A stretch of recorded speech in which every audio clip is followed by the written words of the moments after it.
Les différentes localisations topographiques des cellulites est en rapport avec les blocs dentaires. Au niveau mandibulaire, on peut avoir deux types de cellulites circonscrites.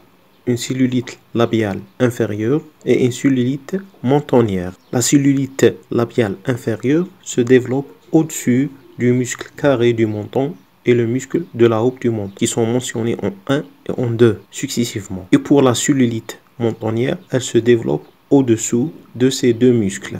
Pour la cellulite génienne basse, cette cellulite intéresse le groupe prémolomolaire inférieur. La collection évolue en dessous du muscle buccinateur, comme vous le voyez sur photo, et se situe en sous-cutané. Le vestibule en regard de la dent causale est souvent comblé par un bourrelet dur et douloureux. Le muscle buccinateur sur la photo est mentionné en 2. Pour la cellulite sous-myloïdienne ou sous-mandibulaire, cette cellulite se développe au-dessous ou sous le muscle myloïdien. Elle se manifeste par une tumification adhérente au bord basilaire et à la table interne dans sa partie inférieure. Comme vous le voyez sur photo, elle est en rapport avec les molaires inférieurs. Un trismus important est toujours présent, gênant l'examen et la thérapeutique. Myloïdien est mentionné en A sur photo. La cellulite peut évoluer aussi au-dessus de ce muscle et elle prend le nom d'une cellulite sus-myloïdienne ou sublinguale. C'est la cellulite du plancher buccal. Souvent, elle est causée par la dent de 6 ans. Elle est collée à la table interne de la branche horizontale en regard de la dent causale. Elle peut causer l'obstruction des voies aériennes. Une autre forme de cellulite, la cellulite massétérine, elle est rare, d'évolution lente. Il s'agit d'une cellulite localisée dans l'espace sous-massétérin. La tumification est plaquée sur la face externe de l'angle mandibulaire. Il existe d'autres formes de cellulite, mais elles sont exceptionnelles, comme la cellulite temporale, la cellulite pyrygomandibulaire et l'abcès migrateur de Champrey. Ces deux dernières sont souvent causées par des processus infectieux issus des troisièmes molaires inférieurs ou après une anesthésie septique du nerf dentaire inférieur à l'épine de Spix. En ce qui concerne les cellulites périmaxillaires, on a la cellulite labiale supérieure et sous-narinaire. Les cellulites sont le résultat d'une infection des dents du bloc incisivo-canin supérieur.